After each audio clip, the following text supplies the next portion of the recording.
Ma'am, you need to come with us. Now. I clutched my twin boys closer to my chest, their soft breathing the only thing keeping me steady as the Seoul National Hospital security guard stepped forward. My hands were shaking so badly I could barely hold them. These are my children, I whispered, but even I could hear the desperation in my voice. According to every doctor in Nigeria, I should be barren. But here they are. The taller guard reached for his radio. We have the situation on the 7th floor. Subject is uncooperative. Subject?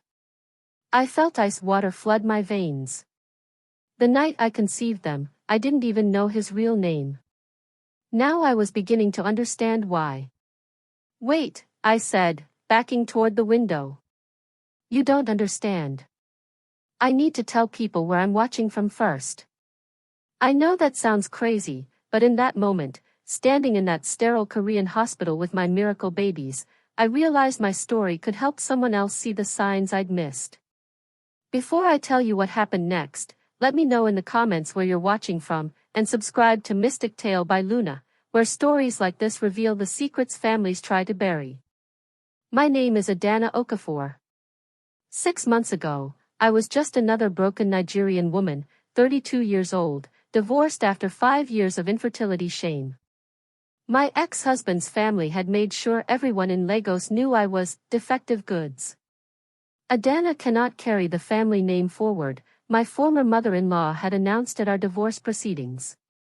Some women are simply not built for motherhood. Those words carved themselves into my soul. Every period that came was another failure. Every pregnancy test was another disappointment. Every family gathering became a reminder that I was the woman who couldn't do the one thing women were supposed to do naturally. So when that email came, invitation to the Seoul International Fertility Research Conference, I saw it as my last hope. A full scholarship for exceptional candidates in biomedical engineering. I packed my entire savings and flew to South Korea, desperate to understand why my body had betrayed me. The conference was overwhelming. Gleaming marble floors, crystal chandeliers, women in designer handbags discussing treatments I'd never heard of. I felt like I was wearing a neon sign that read, "Poor Nigerian girl who doesn't belong." "You look lost," a voice said behind me. I turned to see him. Tall, impeccably dressed in a navy suit that probably cost more than my yearly rent. His eyes were kind but guarded, the way rich people look when they're deciding if you're worth their time. "I'm exactly where I need to be," I replied, because my grandmother always taught me never to let anyone see you as less than equal. He smiled, the first genuine smile I'd seen since arriving in Seoul. I like that answer. Most people here spend their time trying to impress me with their credentials. Should I be impressed by yours? Probably not. I'm just a businessman trying to solve problems that can't be solved with money. That should have been my first warning sign. Rich men who talk about problems money can't solve usually mean they've already tried throwing money at everything else. But standing in that elevator later that evening, I heard something that made my blood freeze. The Nigerian subject arrived today, he was saying into his phone, his voice completely different, colder, more clinical. Research profile matches perfectly. We can proceed with phase 2. I looked down at my conference badge. There was a small red dot in the corner I hadn't noticed before. Research profile? Subject? My engineering mind started connecting dots I didn't want to see. Phase 2 of what? I whispered to myself. The elevator doors opened, and he stepped out without even glancing at me. But I caught a glimpse of the folder in his hand. The one with my photograph clipped to the front. My whole body started trembling. This wasn't a conference. This was something else entirely. I followed him down the hallway, my heart pounding so loud I was sure he could hear it. He disappeared into a penthouse office, but I could hear him talking. Yes, she fits all the genetic markers. Previous fertility struggles make her ideal for the study. She won't suspect the real purpose until it's too late. I pressed myself against the wall, trying to understand what I'd stumbled into. The hormone therapy will begin tomorrow during the welcome reception. She'll never know what hit her. That's when I realized something that changed everything. I wasn't here as a conference attendee. I was here as a test subject. And whatever they were planning to do to me had already begun. I should have run. Should have gone straight to the airport and caught the next flight back to Lagos. Should have listened to that voice in my head screaming that rich Korean businessmen don't just hand out scholarships to desperate Nigerian women. But I didn't run. Because standing there in that hallway, holding that conference badge with its mysterious red D, I made a decision that would change my life forever. I was going to find out exactly what they thought they were going to do to me. And I was going to stop them. What I didn't know was that by morning, everything I thought I understood about my body, my fertility, and my future would be shattered completely. The twins in my arms stirred softly, and I kissed their foreheads. These two perfect boys were the result of that night. But the story of how they came to exist, and why the most powerful family in Seoul was trying to take them from me, was more complicated than I ever could have imagined. "You're bleeding on my shirt," he said, but his voice was gentle, not annoyed. I looked down at the red wine spreading across his pristine white dress shirt. The conference welcome dinner had been going perfectly until I'd tried to grab a glass from the waiter's tray and completely misjudged the distance. "I'm so sorry," I stammered, grabbing napkins from the nearest table. "I'll pay for the cleaning, I promise." "Please don't." He caught my wrist gently. "It's just a shirt." That's when I really looked at him. This was 6 months ago, back when I still believed in accidents and coincidences. He was devastatingly handsome in that quiet, understated way that made you want to stare but also made you feel guilty for staring. "You're not from here," he observed. "Nigeria. Lagos specifically. And you're obviously local." "Born here, yes. But I spent years in America for medical school." "Medical school?" I perked up. "I'm a biomedical engineer." "Well, trying to be. Still working on my PhD." Something shifted in his expression. "What kind of research?" "Reproductive endocrinology. Hormone regulation in fertility treatments." I paused, suddenly embarrassed.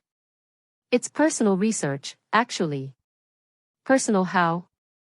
I hesitated. At home, admitting fertility struggles was like announcing you'd failed as a woman.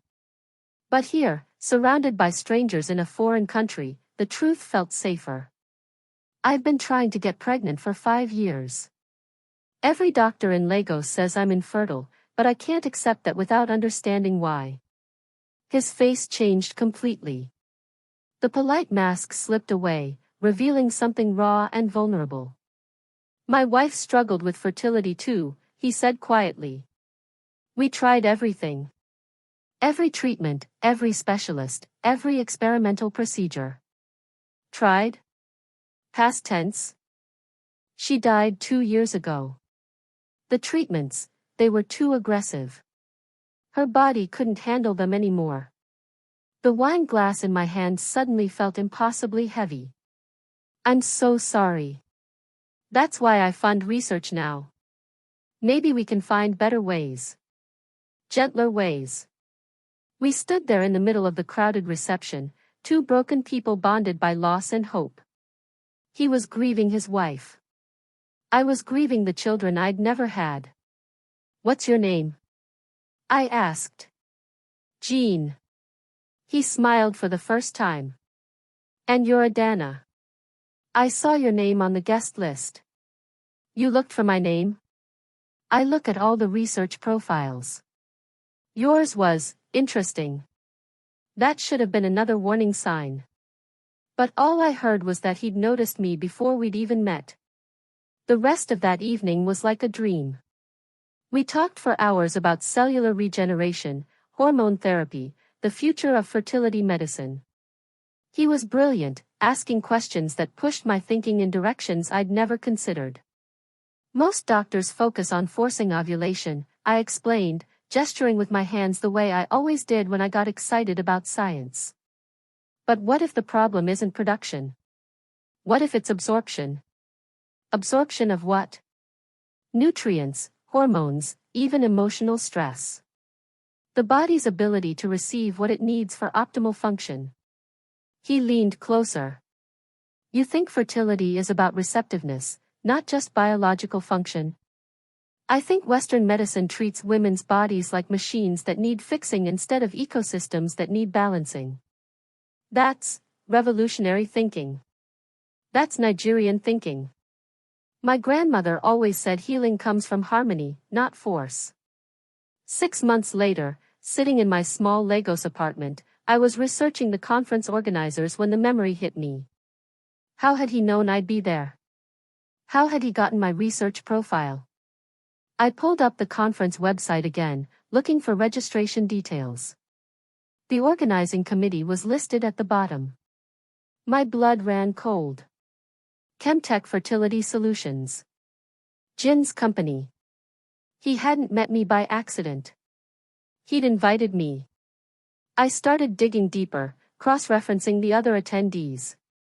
Every single woman had a similar profile, highly educated, fertility struggles, strong scientific background, specific genetic markers. We weren't conference attendees. We were carefully selected research subjects. This can't be right, I whispered to my laptop screen. But the more I investigated, the clearer it became. The scholarship hadn't been merit-based. It had been target-based. I fit some kind of profile they needed. My phone rang. Unknown international number. Hello? Adana? It's Jean. My heart stopped. I hadn't spoken to him since that night. The night everything changed. How did you get my number? I need to explain some things. Can you come back to Seoul?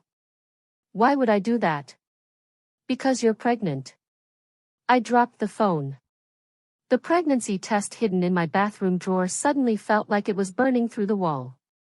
I'd taken it 3 days ago but hadn't told anyone.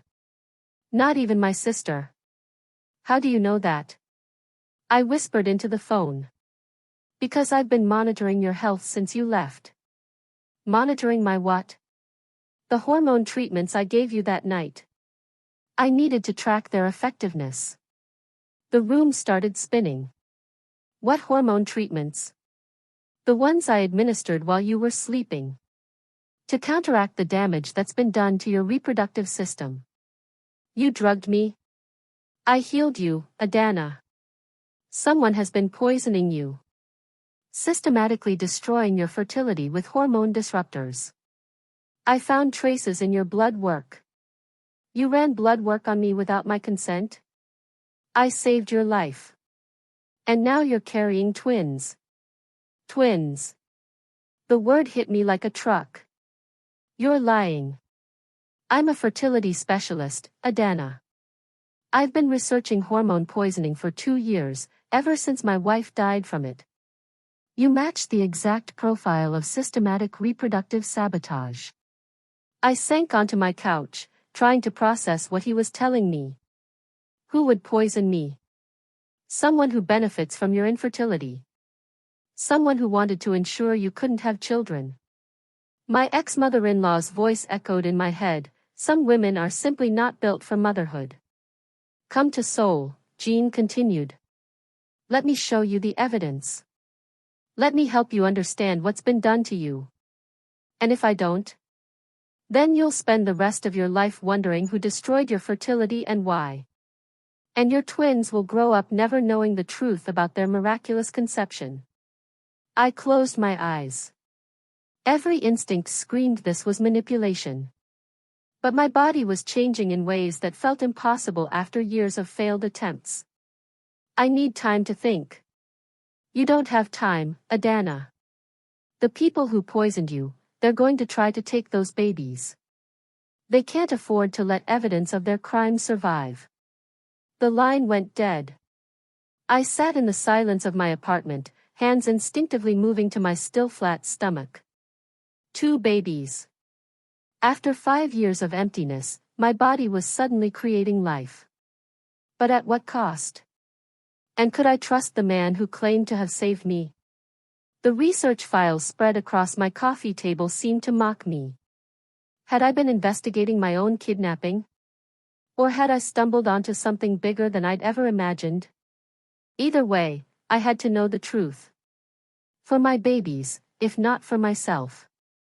I opened my laptop and booked a flight to Seoul. You came back, Gene said, opening the door to his penthouse. He looked exhausted, like he hadn't slept in days. I came for answers, I replied, stepping inside. Not for you. The apartment was exactly as I remembered, except now I could see it differently. Medical equipment lined one wall. Research papers covered every surface. This wasn't a home, it was a laboratory. How far along are you? He asked. 12 weeks. With twins, apparently. I kept my voice steady. Now explain to me how you knew that before I did. Because I've been tracking your hormone levels since you left Seoul. The treatments I gave you required monitoring. You keep saying treatments. What exactly did you inject me with while I was unconscious? Gene moved to his desk, pulling out a thick medical file. Hormone regulation therapy. Your system was flooded with synthetic estrogen blockers, designed to prevent ovulation permanently. Designed by who? That's what I'm trying to figure out. He handed me a lab report. These are your blood results from that night. Look at the toxicity levels. The numbers meant nothing to me, but the word critical was stamped across the top in red. Someone has been poisoning you for years, Adana. Systematically destroying your reproductive system with hormone disruptors hidden in supplements, food, even skincare products. That's impossible. Who would do that? Someone who benefits from your infertility. Someone with access to your daily routine and the resources to maintain long-term sabotage. My ex-mother-in-law's face flashed in my mind. The vitamins she'd insisted I take. The special teas she'd prepared. The skin products she'd imported just for me. You think my ex-husband's family poisoned me? I think someone paid doctors to give you a false infertility diagnosis while simultaneously ensuring you could never conceive naturally. I sank into a chair, the weight of his words crushing me. But that night, how did you know to treat me? Gene hesitated. Because my wife died from the same kind of poisoning. I've been researching it for 2 years, looking for victims who matched her symptoms. So you used me as a test subject. I saved your life. Without my consent. Would you have said yes if I'd asked? Would you have believed that your loving family was systematically destroying your fertility? I wanted to argue, but he was right. I would never have believed it. Show me the evidence, I said finally. Gene led me to his computer, pulling up medical records and financial transactions. Hospital payments. Laboratory fees. All traced back to my ex-mother-in-law's personal account. She paid for fake test results, he explained. Every fertility specialist you saw was given specific instructions to diagnose you as permanently infertile.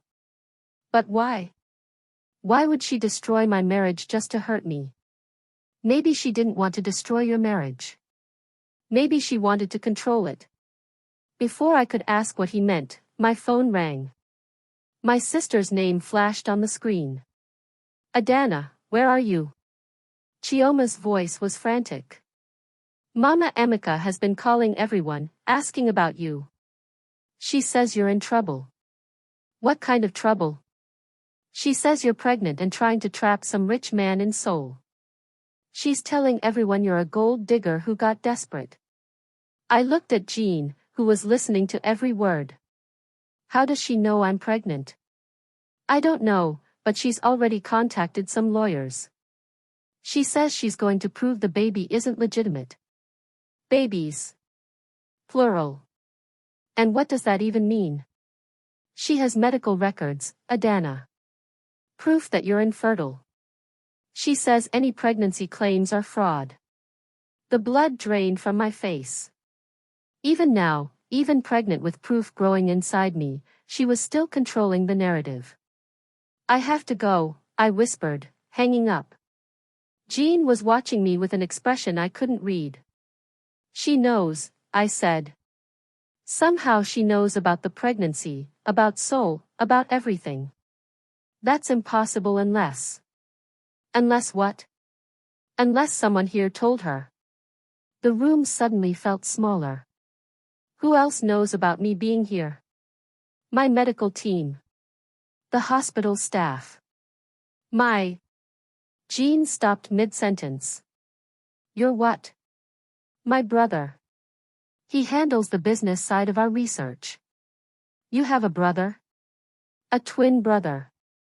He manages the Fertility Foundation while I handle the medical research. Something cold settled in my stomach. Where is your brother now? At the hospital. He's been overseeing your case since you arrived. My case? I'm not a patient. I'm not even officially here for medical treatment. Jin's face went pale. What do you mean you're not officially here? I mean I came here on my own. I didn't check into any hospital. I didn't sign any consent forms. But the monitoring, the blood work, the hormone tracking. What blood work? What monitoring? Jean grabbed his phone, dialing rapidly. Hyun, where are you? What do you mean she's been registered as a patient? I never authorized that. You did what? I watched his face change from confusion to horror. We need to leave. Now. Why? What did your brother do? He registered you as a psychiatric patient. Delusional pregnancy claims, fertility fraud, financial extortion. What? If you're officially diagnosed as mentally unstable, any pregnancy can be disputed. The babies can be removed for their safety. My hands instinctively moved to my stomach. He can't do that. He can if he has medical evidence that you're a danger to yourself and the fetuses. What medical evidence? Jean was already grabbing files from his desk, shoving them into a bag. The hormone poisoning. He can claim it caused psychological damage. Memory loss, delusions, desperate attempts to create false pregnancies. But the babies are real. Not if the medical records say otherwise. My phone rang again. Unknown number. Don't answer it, Jean warned. I answered anyway. Miss Okafor? This is Dr. Park from Seoul National Hospital. We need you to come in immediately for emergency psychiatric evaluation. I'm not psychiatric patient. According to our records, you've been displaying signs of severe psychological distress related to fertility issues. Your family in Nigeria has expressed concern about your safety. My family? Your former mother-in-law contacted us about your delusional pregnancy claims and attempts to extort money from prominent families here. I hung up, my hands shaking so badly I could barely hold the phone. My hands were shaking so badly I could barely hold the phone, I whispered. Have you ever felt that moment when everything you believe just shatters? Tell me in the comments, because right now, I need to know I'm not the only one who's been this afraid. Jean was pacing now, running his hands through his hair. This is bigger than fertility fraud, he said. This is systematic destruction of women who threaten certain family structures. What do you mean? Think about it. You're highly educated, financially independent, scientifically minded. You were asking questions about fertility treatments, researching alternatives. You were a threat to the traditional medical establishment. So they poisoned me to keep me quiet? They poisoned you to keep you desperate. Desperate women don't ask questions. They just follow orders. But the pregnancy, how does that fit? Jean stopped pacing. Unless the pregnancy wasn't supposed to happen. What do you mean? What if someone made a mistake? What if the wrong person treated you that night? I stared at him. Are you saying you weren't supposed to help me? I'm saying maybe someone else was supposed to ensure the poisoning continued. The room started spinning. Everything I thought I understood was crumbling again. Your brother, I whispered. My identical twin brother. Who has access to all my medical knowledge, my research, my patients. Who looks exactly like you. Who could easily be mistaken for me in the dark. The realization hit us both at the same time. That night, I said slowly. In your apartment. When I woke up, you were surprised to see me. Because I hadn't been with you. I found you in my bed in the morning, but I'd been at the hospital all night. Then who? My brother. He must have brought you here, thinking he was continuing your poisoning protocol. But instead, he accidentally gave you the antidote I'd been developing. The treatment that reversed years of hormone damage. We stood in the silence of that revelation, understanding finally clicking into place. So the pregnancy is the result of mistaken identity and accidental healing. And now they're trying to cover up the mistake by declaring you mentally unstable and taking the babies. My phone buzzed with a text message. Miss Okafor, you have 1 hour to report for evaluation or we will issue a warrant for your arrest. They can't arrest me for being pregnant. They can arrest you for medical fraud if they claim the pregnancy is fake. But it's not fake. Prove it. I looked down at my still small belly, at the life growing inside me that represented everything I'd dreamed of and everything someone had tried to steal from me. How do we prove twins exist to people who have the power to make medical records disappear? Jean met my eyes. We expose everyone involved. Your ex-mother-in-law, my brother, the doctors, the whole system. And if we fail? Then you lose your babies, and I lose the evidence that could save other women from the same fate. The stakes had never been clearer.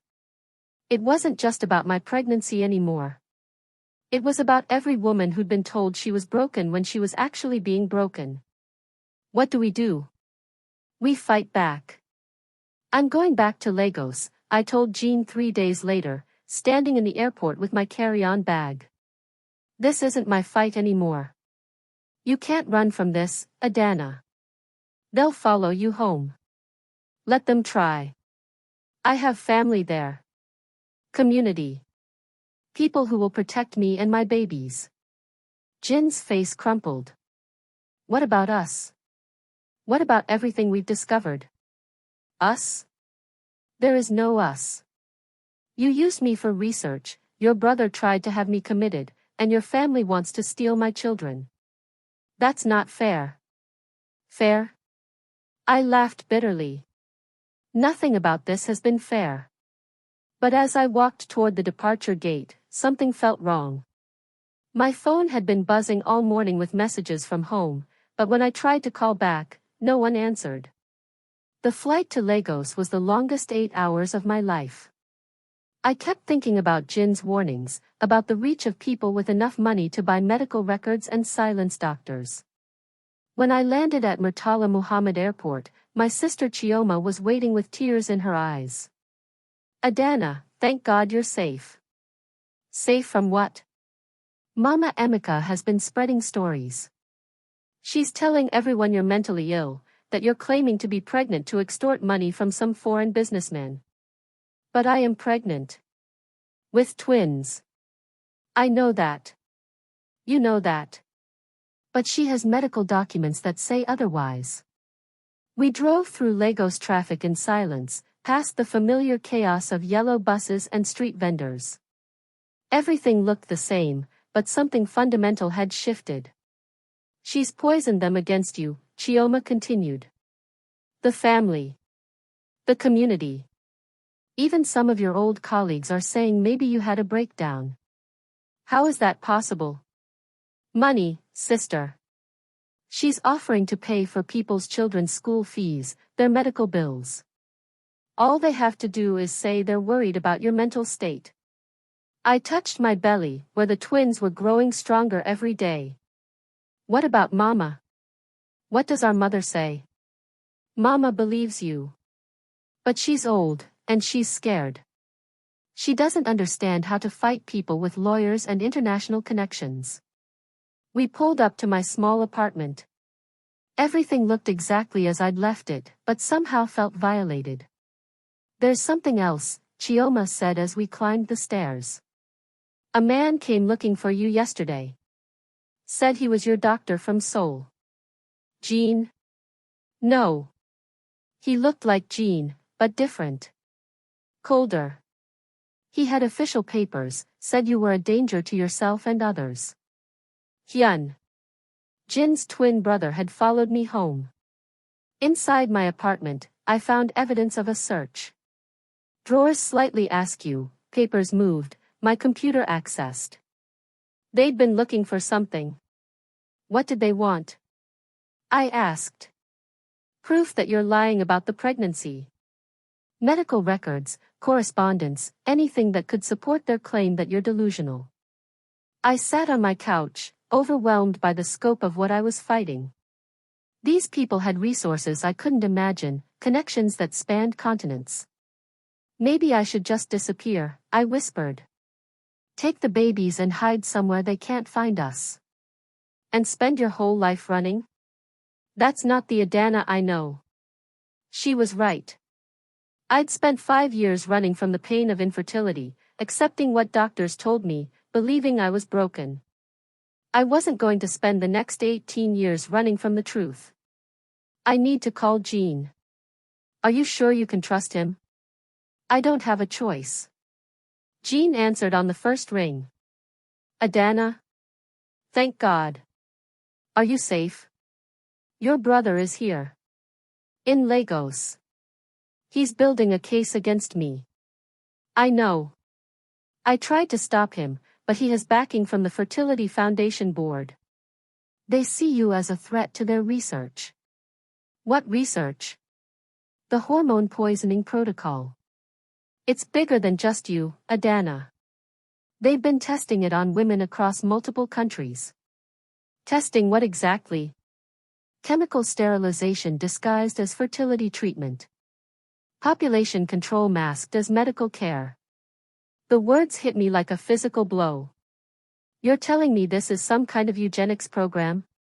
I'm telling you that certain people believe certain populations shouldn't reproduce. And they've found ways to make that happen without anyone noticing. Until now. Until you. Your pregnancy is proof that their methods can be reversed. That's why they need to discredit you. I looked out my window at the bustling Lagos street below. Mothers walking with children, families gathered around food vendors, the endless cycle of life continuing despite every attempt to control it. What if I told the world? What if I went public with everything? They'd destroy you. Make you look crazy. Who would believe a story that sounds like a conspiracy theory? What if I had proof? What kind of proof? I'd been thinking about this during the flight home. About my grandmother's wisdom, about the power of community truth over institutional lies. The medical records you showed me. The financial transactions. The research data. What if we gave it all to journalists simultaneously? Multiple countries, multiple news outlets? That's actually brilliant. But dangerous. More dangerous than letting them take my babies. No. You're right. But we need more than just documents. We need other victims to come forward. Leave that to me. Over the next week, I did something that would have seemed impossible before my pregnancy gave me courage I didn't know I had. I started calling other women from the conference. Hello, Fatima. This is Adana from the Seoul Fertility Conference. Yes, I know it sounds crazy, but I need to ask you something. After you came home, did anything unusual happen with your reproductive health? One by one, the stories emerged. Women who'd experienced sudden fertility improvements after years of failure. Women who'd been contacted by mysterious medical teams. Women whose families had received offers to help with their reproductive struggles. We were all targets, I told Jean during one of our encrypted video calls. Every single woman at that conference fits the same profile. Educated, independent, questioning medical authority. And from developing countries where legal recourse is limited. Within 2 weeks, we had testimonies from 12 women across 6 countries. All had experienced systematic fertility sabotage. All had been offered treatments by the same network of clinics. It's time, Jean said during our final planning call. I've contacted journalists in the US, UK, and Nigeria. They're ready to publish simultaneously. What about your brother? Your family? I've made my choice. Some things are more important than family loyalty. The night before the story broke, I stood in my bathroom looking at the ultrasound images Jean had sent me. 2 perfect babies, growing strong despite everything that had been done to prevent their existence. Your mama fought for you before you were even conceived, I whispered to my belly. And she's going to keep fighting. The next morning, headlines around the world read, International fertility fraud exposed, women systematically poisoned to prevent pregnancy. My phone didn't stop ringing for 3 days. But the call that mattered most came from Jean. The foundation board has collapsed, he said, his voice exhausted but relieved. My brother's been arrested. The medical licenses have been revoked. What about the inheritance? The research foundation? That's why I'm calling. The board wants to offer you the director position. Me? $2 billion to fund legitimate fertility research. To help women instead of harming them. I looked around my small Lagos apartment, then down at my growing belly. I want both of you involved, I said finally. You and your brother, after he serves his time and makes amends. Both of us? You're identical twins who helped create my twins. Seems like fate to me. 6 months later, I stood in a conference room that overlooked both Lagos Harbor and Seoul's skyline via video connection. The Global Fertility Justice Foundation was about to announce its first research grants. Mama, what are their names? Chioma asked, holding one of my newborn sons while I held the other. I looked at the babies who'd changed everything, not just for me, but for women around the world who'd been told they were broken when they were actually being broken. Hope, I said, kissing the forehead of the boy in my arms. And Truth. Perfect names for miracle babies. Not miracle babies, I corrected. Justice babies. Because sometimes our greatest blessings come through our deepest deceptions, but only when we have the courage to transform lies into truth. Have you ever been medically gaslighted about fertility? Would you forgive someone whose deception accidentally saved your life? The answers might surprise you, but they're conversations we need to have.